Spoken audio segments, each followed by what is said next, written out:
আল্লাহ তাআলা কিয়ামতের ময়দানে, হাসরের ময়দানে যখন দুনিয়া সব কিছু ধ্বংস হয়ে যাবে, পাহাড় পর্বতগুলো দুলার মতো উঠতে থাকবে, এই দুনিয়ার মধ্যে যা কিছু আছে সব কিছু একটা সময় ধ্বংস হয়ে যাবে। আল্লাহ তাআলা যখন কিয়ামত সংঘটিত করবেন, এই পাহাড় পর্বত যা আছে এ সব কিছু ধ্বংস হয়ে একটা সময় সব পানি হয়ে যাবে। আবার যখন পানি শুকানোর পরে একটা মাটির মধ্যে জমা করবেন, ওই আখিরাতের ময়দানে, হাসরের ময়দানে যেদিন সবার আমলনামা সামনে রাখা হবে, ওই কিয়ামতের ময়দানে আল্লাহ পাক রব্বুল আলামিন প্রত্যেক মানুষের সাথে গুনাহের 4 প্রকার সাক্ষী উপস্থিত করবেন। প্রথম নাম্বার সাক্ষী হবে মানুষের আমলনামা। প্রথম নাম্বার সাক্ষী হবে মানুষের আমলনামা। মানুষের দুনিয়া থেকে বালেগ হওয়ার পর থেকে মৃত্যুবরণ করার আগ পর্যন্ত সে ব্যক্তি যা কিছু করেছে বা না করেছে, এই সব কিছু তার আমলনামার মধ্যে লিপিবদ্ধ থাকবে। আল্লাহ তাআলা কালামে হাকিমের মধ্যে বলেন, সূরাতুল কাহাফের 49 নম্বর আয়াতের মধ্যে আল্লাহ তাআলা বলেন, ওয়াবুদিআল কিতাব ফাতারাল মুজরিমিনা মুশফিকিনা মিম্মা ফীহ। আল্লাহ তাআলা বলেন, হে নবী, আপনি জেনে রাখেন যে হাসরের ময়দানে আপনি অপরাধীদেরকে দেখবেন যখন তার আমলনামা সামনে রাখা হবে, যখন তার দুনিয়ার সমস্ত আমলনামা তার সামনে রাখা হবে, তাদেরকে আপনি ভীত অবস্থায় দেখবেন। ফাতারাল মুজরিমিনা মুশফিকিনা মিম্মা ফীহ, তাদেরকে আপনি দেখবেন যে তারা ভয়ে কাঁপতেছে। ফাকালু, এবং তারা বলতেছে, ইয়া ওয়াইলাতানা, হায় আমার দুর্ভাগ্য, হায় আমার আফসোস, এটা কেমন আমলনামা, এই আমলনামার মধ্যে ইয়া ওয়াইলাতানা মা লিহাযাল কিতাব, এটা কেমন আমলনামা, লা ইউগাদিরু সগীরাতাও ওয়ালা কাবীরাতান ইল্লা আহসাহা, যে আমলনামার মধ্যে ছোট্ট থেকে ছোট্ট কোনো গুনাহ ছাড়ে নাই, যে আমলনামার মধ্যে বড় থেকে বড় কোনো গুনাহ ছাড়ে নাই। দুনিয়ার মধ্যে সে যদি শস্য দানা পরিমাণ, সরিষা দানা পরিমাণ গুনাহ যদি সে করে থাকে, এই গুনাহটাও এই আমলনামার মধ্যে লিপিবদ্ধ থাকবে। এই দুনিয়ার মধ্যে যদি কেউ সরিষা দানা পরিমাণ কোনো নেক কাজ করে থাকে, ওই নেক কাজটাও ওই আমলনামার মধ্যে লেখা থাকবে। অতএব আমরা দুনিয়ার মধ্যে যে সমস্ত গুনাহগাতা করি, ওই সমস্ত গুনাহগাতা ছাড়া বিকল্প কোনো রাস্তা নাই। এটা হচ্ছে প্রথম নাম্বার সাক্ষী। দ্বিতীয় নাম্বার সাক্ষী আল্লাহ তাআলা উপস্থিত করবেন। আল্লাহ তাআলা কোরআনের মধ্যে বলেন, ওয়া ইন্না আলাইকুম লাহাফিজিন কিরামান কাতিবিন ইয়ালামুনা মা তাফআলুন। আল্লাহ তাআলা আপনার আমার উপর নিয়োজিত রেখেছেন 2 জন ফেরেশতা। জোরে বলেন, কয়জন ফেরেশতা? একজন ডান কাঁধের মধ্যে একজন ফেরেশতা আল্লাহ তাআলা নিযুক্ত করেছেন আপনাকে আমাকে হেফাজত করার জন্য। আরেকজন বাম কাঁধের মধ্যে ফেরেশতা একজন আল্লাহ তাআলা নিযুক্ত করে রাখছেন। এই বাম কাঁধের ফেরেশতার কাজ হচ্ছে আপনি আমি যত গুনাহগাতা করি, ওই বাম কাঁধের ফেরেশতা লিখে। প্রথম নাম্বার ডান কাঁধের ফেরেশতা, আপনি যখন একটা নেক কাজ করলেন, সাথে সাথে ওই নেক কাজটা ডান কাঁধের ফেরেশতা লিখে ফেলায়। আপনি যখন কোরআন তেলাওয়াত করলেন, কোরআন তেলাওয়াত করার সাথে সাথে ডান কাঁধের ফেরেশতা আপনার ওই নেকটা ডান কাঁধের ফেরেশতা লিখে ফেলায়।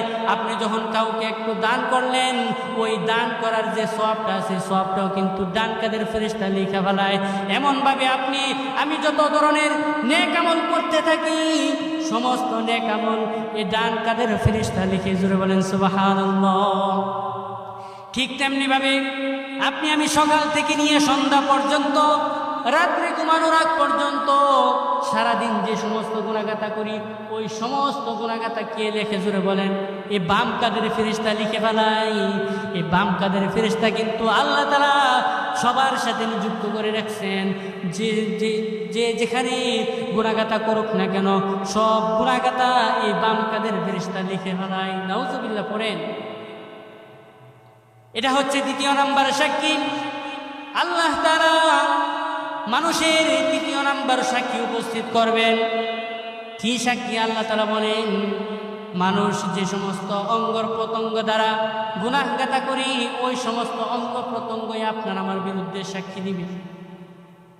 যে সমস্ত অঙ্গ দ্বারা আমরা গুনাহ করি, এই সমস্ত অঙ্গই আপনার আমার বিরুদ্ধে সাক্ষী দিবে। আল্লাহ তাআলা বলেন, ইয়াউমা তুবলা সারাইর, কিয়ামতের দিন এমন একটা দিন হবে যেদিন সকল গোপন রহস্য প্রকাশ করে দেওয়া হবে। ওই কিয়ামতের ময়দানে সমস্ত গোপন রহস্য প্রকাশ করে দেওয়া হবে। এই কিয়ামতের দিন আল্লাহ তাআলা আমরা যত ধরনের গুনাহগাতা করি, সমস্ত গুনাহগাতা কি করবেন? প্রকাশ করে দিবেন। আল্লাহ তাআলা বলেন, আল-ইয়াউমা নাখতিমু আলা আফওয়াহিহিম ওয়া তুকাল্লিমুনা আইদিহিম ওয়া তাশহাদু আরজুলুহুম বিমা কানু ইয়াকসিবুন। আল্লাহ তাআলা বলেন, আজকে আমি তাদের মুখের মধ্যে মোহর লাগিয়ে দিব, তাদের হাতের সাথে কথা বলবো, তাদের পার সাথে কথা বলবো, তাদের হাত আপনার আমার বিরুদ্ধে সাক্ষী দিবে। এই হাত দ্বারা আমি কি গুনাহ করলাম, এই হাত আপনার আমার বিরুদ্ধে সাক্ষী দিবে। এই পা দ্বারা হাইটা হাইটা কি গুনাহ করলাম, এই পায়ে আপনার আমার বিরুদ্ধে সাক্ষী দিবে। এই চোখ দ্বারা কি গুনাহ করলাম, এই চোখ হয়ে আপনার আমার বিরুদ্ধে সাক্ষী দিবে। এই কান দ্বারা যে সমস্ত খারাপ গান শুনে গুনাহগাতা করলাম, এই কান আপনার আমার বিরুদ্ধে সাক্ষী দিবে। হে বান্দারা, হে দুনিয়ার মানুষেরা, এটা কিন্তু আপনার আমার কথা নয়। কে বলেছেন? জোরে বলেন। আল্লাহ তাআলা ঘোষণা করেছেন। আল্লাহ তাআলা নিজেই বলেন, আল-ইয়াউমা নাখতিমু আলা আফওয়াহিহিম, আজকে আমি তাদের মুখের মধ্যে তালা লাগাই দিব, তাদের মুখের সাথে আমি কথা বলবো না, কথা বলবো ওয়া তুকাল্লিমুনা আইদিহিম, তাদের দুই হাতের সাথে কথা বলবো, ওয়া তাশহাদু আরজুলুহুম, তাদের পাগুলো তাদের বিরুদ্ধে সাক্ষী দিবে। এটা এই গুনাহ থেকে বাঁচার কোনো সুযোগ আমাদের নাই। শুধু তাই নয়, আল্লাহ তাআলা বলেন, যখন মানুষ এই অঙ্গ প্রত্যঙ্গের সাথে তর্কে বিতর্কে লিপ্ত হয়ে যাবে, তখন আল্লাহ বলেন, ওয়াকালু লিজুলুদিহিম লিমা শাহিদতুম আলাইনা, মানুষ অঙ্গকে বলবে, ওয়াকালু লিজুলুদিহিম লিমা শাহিদতুম আলাইনা, তুমি আমার বিরুদ্ধে কেন সাক্ষী দিচ্ছ? মানুষ অঙ্গ প্রত্যঙ্গের সাথে ঝগড়া করবে। ওয়াকালু লিজুলুদিহিম লিমা শাহিদতুম আলাইনা, তোমরা আমার বিরুদ্ধে কেন সাক্ষী দিচ্ছ? তারাই জবাব দিবে। আল্লাহ বলেন, ক্বালু আনতাকানাল্লাহ আল্লাযী আনতাকা কুল্লা শাই, আল্লাহ তাআলা আমাদেরকে কথা বলার শক্তি দিয়েছেন, যিনি দুনিয়ার মানুষদেরকে দুনিয়া থাকা অবস্থায় কথা বলার শক্তি দিয়েছেন। অর্থাৎ যিনি প্রত্যেক বস্তুকে কথা বলার শক্তি দিয়েছেন, ওই আল্লাহ তাআলাই আমাকে কথা বলার শক্তি দান করেছেন। এই জন্যই আমি তোমার বিরুদ্ধে নালিশ দিতেছি। এই হাত থেকে গুনাহ করা, এই হাত দ্বারা যে গুনাহ করলাম, এই হাতই আপনার আমার বিরুদ্ধে সাক্ষী দিবে। আল্লাহ তাআলা বলেন, সূরাত হামিম সিজদার 22 নম্বর আয়াতে আল্লাহ তাআলা ঘোষণা করেন, ওয়ামা কুনতুম তাস্তাতিরুনা আন ইয়াশহাদা আলাইকুম সামউকুম ওয়ালা আবসারুকুম ওয়ালা জুলুদুকুম, তোমরা দুনিয়ার মধ্যে তারা এই ওয়ামা কুনতুম তাস্তাতিরুনা, তোমরা কি করতে? তোমরা কোনো কিছুই গোপন করতে না। অর্থাৎ এই কান, এই চক্ষু তাদের কাছে কোনো কিছুই গোপন করতে না। ওয়ালা আবসারুকুম ওয়ালা জুলুদুকুম, তারা তোমার বিরুদ্ধে কোনো সাক্ষী দিবে না, এই চিন্তা করে তোমরা তাদের কাছে কোনো কিছুই গোপন করতে না। এটা হচ্ছে কয় নাম্বার সাক্ষী? মনে আসেনি? কত নাম্বার সাক্ষী? 3য় নাম্বার সাক্ষী। কিয়ামতের ময়দানে আল্লাহ তাআলা উপস্থিত করবেন। 4র্থ নাম্বার সাক্ষী হচ্ছে কি জানেন? এই জমিন। আমরা যে ক্যামেরা রাখি না, বিভিন্ন জায়গার মধ্যে গেলে ক্যামেরা গিয়া ছবি সংরক্ষণ করে রাখি, ঠিক তেমনিভাবে আল্লাহ তাআলা এই ক্যামেরাকে, এই জমিনকে আল্লাহ তাআলা ক্যামেরা স্বরূপ বানাইছে।